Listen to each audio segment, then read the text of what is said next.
سے ایک story share کروں گا. اس کہانی میں ہمارے لیے بہت سے لیسنز ہیں, اور سب سے بڑا لیسن جو اس کہانی سے ملتا ہے وہ یہ ملتا ہے کہ اللہ تعالیٰ کی طرف سے جب بھی کوئی مشکل آتی ہے تو اس مشکل کو زحمت کی بجائے رحمت سمجھتے ہوئے گلے لگانا چاہیے. یہ سٹوری ہے ایک عربی شخص کی جس کا نام تھا رشید. رشید کے بارے میں آتا ہے کہ وہ ایک بہت ہی بگڑا ہوا, عیاش پسند اور غیر ذمہ دار شخص تھا. ایک بار ہوا یہ کہ وہ اپنے دوستوں کے ساتھ کسی جگہ بیٹھ کر تاش کھیل رہا تھا. اس کو گھر سے کال آتی ہے. کال میں کہا جاتا ہے کہ آپ کی جو بیوی ہے وہ بہت زیادہ بیمار ہے, اس کی طبیعت بہت زیادہ خراب ہے. اصل میں اس کی بیوی اس وقت پریگننٹ ہوتی ہے اور اس کی ڈیلیوری کا ٹائم قریب ہوتا ہے, لیکن رشید چونکہ غیر ذمہ دار شخص تھا وہ اس ٹائم پہ بھی, اس سینسٹیو ٹائم میں بھی اپنے دوستوں کے ساتھ بیٹھ کر تاش کھیل رہا تھا. اور وہ بہت کھلنڈرا تھا, اسے مذاق کرنے کی ضرورت سے زیادہ عادت تھی. جب دل کرتا تھا کسی کو تنگ کرتا تھا, جب دل کرتا تھا کسی کو ٹانگ اڑا کے گرا دیتا تھا تاکہ لوگوں کو ہنسا سکے. تو مذاق کی عادت میں وہ اتنا آگے نکل گیا کہ ہر وقت اس کو مذاق سوچا رہتا تھا. جب اسے کال آئی اس نے مذاق میں ٹال دی, اس نے کہا چلو ٹھیک ہے میں آتا ہوں. دوبارہ اسے کال آئی, کال کر کے اسے دوبارہ یہ یاد دہانی کرائی گئی کہ آپ کی بیوی کی طبیعت واقعی بہت زیادہ خراب ہے اور ان کو ہم ہاسپٹل لے جا رہے ہیں, ان کا شاید وقت قریب ہے, تو آپ پلیز تشریف لے آئیے. رشید نے کال سنی اور وہ اٹھا. جب وہ اٹھا اور جا رہا تھا تو وہ دوستوں کے ساتھ ایک لطیفہ شیئر کرتے جا رہا تھا. راستے میں ہوا یہ کہ ایک اندھا فقیر رشید کے پاس آیا.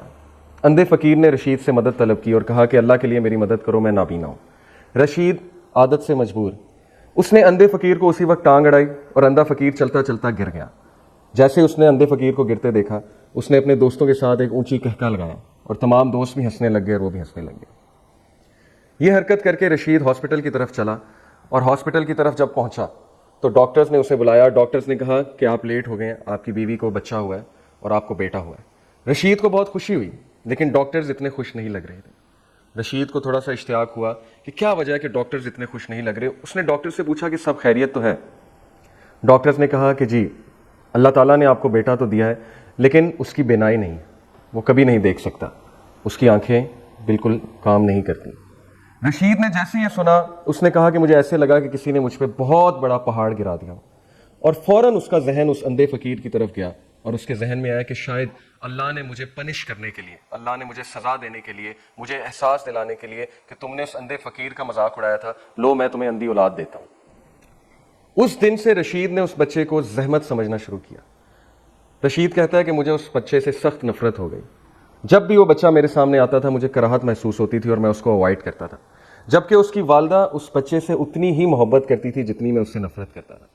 اس کی والدہ اس کا بہت دیکھ بھال کرتی تھی, میں اس سے جو ہے وہ نظریں چراتا تھا. کبھی کبھی وہ میرے پاس چل کے آ جاتا تھا, میری گود میں بیٹھ جاتا تھا, لیکن مجھے بالکل پسند نہیں آتا تھا. اس کے بعد اللہ تعالیٰ نے رشید کو 2 اور بیٹے دیے جن سے وہ بہت شدید محبت کرتا تھا اور ان کو زیادہ ٹائم دیا کرتا تھا. ایک دن ایسا ہوا کہ اس کا بچہ جس کا نام سلیم تھا وہ اپنے ابو کے پاس آتا ہے, جبکہ اس کی عمر 6-7 سال ہو چکی ہے. وہ رشید کے پاس آتا ہے اور رشید سے پوچھتا ہے کہ بابا چلے مسجد میں چلتے ہیں. رشید بہت حیران ہوتا ہے. رشید کہتا ہے کہ بیٹا تمہیں مسجد کا پتہ ہے؟ وہ کہتا ہے جی بالکل مجھے مسجد کا راستہ پتہ ہے. ہمیں پتہ ہونا چاہیے کہ جو اندھے لوگ ہوتے ہیں ان کی سکس سینس بہت اچھی ہوتی ہے اور ان کی ڈائریکشنل سینس بہت اچھی ہوتی ہے, ان کو ڈائریکشن بہت اچھے سے پتہ ہوتی ہے. اگر ان کو ایک بار کوئی ڈائریکشن بتا دی جائے تو ان کے ذہن میں وہ ذہن نشین ہو جاتی ہے. رشید بہت حیران ہوتا ہے, کہتا ہے اچھا چلو اگر تم کہتے ہیں تو چلتے ہیں. سلیم اس کا ہاتھ پکڑتا ہے اور اس کا ہاتھ پکڑ کے اس کو مسجد تک لے جاتا ہے. رشید بہت حیران ہوتا ہے, وہ کہتا ہے کہ کس طرح ممکن ہے کہ اس بچے کو مسجد کا راستہ پتہ ہے. وہ اس سے پوچھتا ہے کہ بیٹا آپ کو مسجد کا راستہ کیسے پتہ ہے؟ وہ کہتا ہے کہ ابا جان مجھے امی نے راستہ جو ہے یاد کرایا اور میں اکثر مسجد میں آتا ہوں. جب وہ مسجد میں اسے بٹھاتا ہے تو سلیم کہتا ہے کہ ابو قرآن مجید لے کر آئیے. رشید بہت حیران ہوتا ہے, کہتا ہے بیٹا تم قرآن مجید کا کیا کرو گے؟ وہ کہتا ہے کہ ابو میں آپ کو سورہ کہف سناؤں گا. رشید کو یقین نہیں آتا کہ یہ بچہ اس طرح کی باتیں کر رہا ہے. بہرحال وہ قرآن مجید لے کر آتا ہے. جب وہ قرآن مجید لے کر آتا ہے تو سلیم رشید کو کہتا ہے کہ ابا جان سورہ کہف کھولیے. رشید جتنی باتیں سن رہا ہوتا ہے سلیم کی اتنا ہی حیرت انگیز ہوتا جا رہا ہے. وہ کہتا ہے کہ بیٹا تمہیں سورہ کہف کا کیسے پتہ؟ سلیم کہتا ہے کہ ابا جان آپ کو نہیں پتا کہ امی مجھے قرآن حفظ کرا رہی ہیں. وہ بڑا حیران ہوتا ہے کہ واقعی کیا تمہاری والدہ تمہیں قرآن حفظ کرا رہی ہیں؟ وہ کہتا ہے جی. سلیم کہتا ہے کہ ابا جان آپ سورہ کہف جو ہے وہ کھولیے, میں آپ کو سناتا ہوں. سلیم بہت شرمندہ ہوتا ہے, اسے نہیں پتا ہوتا کہ سورہ کہف کہاں ہے, کیونکہ اس نے کبھی قرآن کھول کر نہیں دیکھا ہوتا, اس نے کبھی مسجد کا رخ نہیں کیا ہوتا. یہ زندگی میں پہلی بار ہوتا ہے کہ اس کا بچہ جو کہ اندھا ہے وہ اسے مسجد کی طرف لے آتا ہے اور اسے قرآن کھولنے کا کہتا ہے. معاملہ کچھ یوں تھا کہ رشید کی بیوی ایک بہت نیک عورت تھی. وہ اکثر اللہ تعالیٰ سے دعا کیا کرتی تھی کہ اے میرے رب میرے شوہر رشید کو ہدایت دے. اللہ تعالیٰ کے ہدایت دینے کے مختلف طریقے ہیں. جو شخص اللہ تعالیٰ کو پسند آ جاتا ہے اللہ تعالیٰ ضرور اسے کسی نہ کسی طرح ہدایت دیتے ہیں. یہ اللہ تعالیٰ کی حکمت ہے, اللہ تعالیٰ کے اپنے طریقے ہیں. وہ بچہ رشید کو مسجد تک لایا اور رشید کو قرآن کھولنے پر مجبور کیا اس نے. رشید نے بہت مشکل سے سورہ کہف ڈھونڈی اور اس کو کھولا, اور بچے نے کہا کیا آپ نے کھول لیا؟ رشید نے کہا جی میں نے کھول لیا.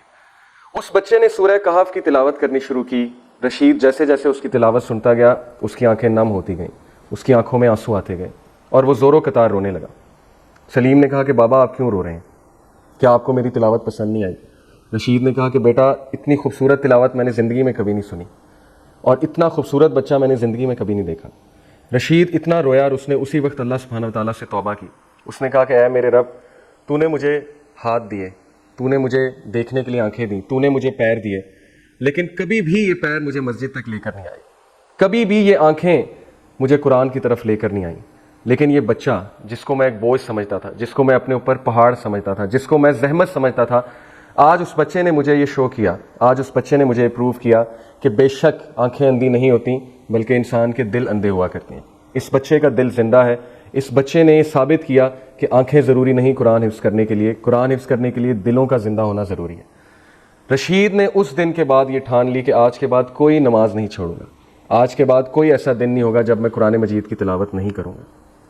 ہوا کچھ ایسے کہ کچھ عرصے بعد رشید ایک بزنس ٹور پہ جاتا ہے ملک سے باہر. وہاں پہ وہ اپنی فیملی کے ساتھ فون پر رابطہ رکھتا ہے, اور اس دور میں موبائل فونز وغیرہ نہیں ہوتے تھے. لیٹر کے تھرو یا فون کال کے تھرو جو ہے وہ کانٹیکٹ کیا جاتا تھا اپنی فیملی کو. رشید روزانہ اپنے بچے کا حال چال پوچھتا تھا اور سلیم سے شدید محبت کرنے لگا تھا. کوئی ایسا دن نہیں جب وہ سلیم کا نہ سوچتا ہو, روزانہ پوچھتا تھا. کچھ ایسی مصروفیت آئی بزنس میں کہ اس نے اپنے بچے کا چند دن حال چال نہیں پوچھا, نہ کوئی وہاں سے خبر آئی.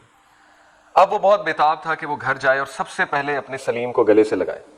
رشید گھر میں داخل ہوتا ہے اور اس کے دونوں بچے بھاگتے ہوئے اس کے پاس آتے ہیں اور اس سے گلے ملتے ہیں, اور وہ دیکھتا ہے کہ وہ کچھ افسردہ ہے. رشید ان سے پوچھتا ہے کہ سلیم کہاں ہے, یعنی سب سے پہلے وہ سلیم کا پوچھتا ہے. بچے کہتے ہیں کہ ابو سلیم تو نہیں ہے. وہ بڑا حیران ہوتا ہے, وہ کہتا ہے نہیں کہاں گیا سلیم؟ بچے کہتے ہیں کہ ابو سلیم تو جنت میں چلا گیا. رشید کو اپنے پیروں سے زمین نکلتی نظر آتی ہے. اسے محسوس ہوتا ہے کہ یہ کیا کہہ رہے ہیں میرے بچے, کیا یہ بات سچ ہے یا یہ کوئی محاورتاً بات کہہ رہے ہیں. وہ بھاگتا ہے, اس کی آنکھوں میں آنسو ہوتے ہیں, اس کا جسم کپ کپا رہا ہوتا ہے. اپنی بیوی کے پاس جاتا ہے, کہتا ہے کہ خدا کے لیے بتاؤ سلیم کہاں ہے. بیوی کہتی ہے کہ آپ کے پیچھے سے سلیم کو بہت زیادہ بخار ہوا, ہم اسے ہسپتال لے کر گئے, آپ سے رابطہ کرنے کی کوشش کی لیکن آپ سے رابطہ نہیں ہوا. اللہ تعالیٰ نے ایک امانت دی تھی وہ بچہ, اور اللہ تعالیٰ نے اپنی امانت واپس بلا لی. سلیم جس مقصد کے لیے آیا تھا شاید وہ مقصد پورا ہو گیا, اور اللہ تعالیٰ نے اس پیارے بچے کو اپنے پاس بلا لیا. رشید نے جیسے یہ بات سنی وہ زمین پر گر گیا اور زور و قطار رونے لگا. روتے روتے اس نے آسمان کی طرف دیکھا اور اللہ تعالیٰ سے کہا کہ اے میرے رب, بے شک تو عظیم ہے. وہ بچہ جسے میں زحمت سمجھتا تھا, وہ بچہ جسے میں زندگی میں ایک بہت بڑی رکاوٹ سمجھتا تھا, اور جسے میں باقاعدہ اپنی سزا سمجھتا تھا کہ یہ بچہ میرے لیے پنشمنٹ ہے, اس بچے نے میری زندگی کچھ اس طرح سے تبدیل کی کہ اس نے ہمیشہ کے لیے مجھے تیرے قریب کر دیا, اور میں نے زندگی کا مقصد پا لیا, اور میں نے زندگی میں سکون پا لیا. میں تیرے قریب ہوا, میں تیری یاد میں آگے بڑھا, میں نے نمازیں پڑھی, میں نے روزے رکھے, میں نے قرآن مجید کی تلاوت کی. اور اب جب اس بچے کا شاید مقصد ختم ہو گیا تو تو نے اپنی امانت واپس لے لی, تو اس نے اللہ تعالیٰ کا بہت شکر ادا کیا, اور اس واقعے نے اسے مزید متقی بنایا. تو ناظرین, یہ واقعہ میں نے آپ سب کے سامنے کیوں رکھا؟ اس واقعے سے ہم کیا سیکھ سکتے ہیں؟ دیکھیے, سب سے پہلی بات, زندگی میں آپ کا بھی کوئی نہ کوئی سلیم ہوگا. ضروری نہیں کہ وہ ایک ایسی اولاد ہو جو کہ اپاہج ہے. سلیم ایک مشکل کا نام ہے جو اللہ تعالیٰ آپ کی زندگی میں لے کر آئے. سلیم اس چیلنج کا نام ہے جو آپ کو فیس کرنا پڑے گا. سلیم اس رحمت کا نام ہے جو اللہ تعالیٰ نے آپ کی زندگی میں بھیجی تاکہ اللہ تعالیٰ آپ کو کچھ باتوں کا احساس دلا سکیں اور اپنے قریب لا سکیں. تو ناظرین, سلیم سے مت گھبرائیے, سلیم سے نفرت مت کیجیے, سلیم کو زحمت مت سمجھیے, سلیم کو گلے لگائیے. سلیم آپ کی مصیبت ہے, سلیم آپ کا وہ امتحان ہے, آپ کا ٹیسٹ ہے, آپ کا ٹرائل ہے, آپ کی آزمائش ہے جسے آپ کوستے ہیں. سلیم وہ حادثہ ہو سکتا ہے آپ کی زندگی میں جسے آپ اپنی سزا سمجھتے ہیں, لیکن اصل میں وہ سزا نہیں ہے, وہ سراسر اللہ سبحانہ و تعالیٰ کی طرف سے رحمت ہے, اور وہ رحمت اس رحیم اور شفیق اور حکیم رب کی طرف سے آئی ہے تاکہ زندگی میں آپ بہت آگے بڑھ سکیں, تاکہ زندگی میں آپ زندگی کا اصل مقصد پا لیں اور زندگی میں آپ اللہ تعالیٰ کے اپنے رب کریم کے قریب ہو جائیں۔ تو کبھی بھی مشکلات سے مت گھبرائیے، مشکلات آتی ہیں آپ کو اونچا اڑانے کے لیے، جیسا کہ علامہ اقبال نے کہا، تم دیے باد مخالف سے نہ گھبرائے عقاب، یہ تو چلتی ہے تجھے اونچا اڑانے کے لیے۔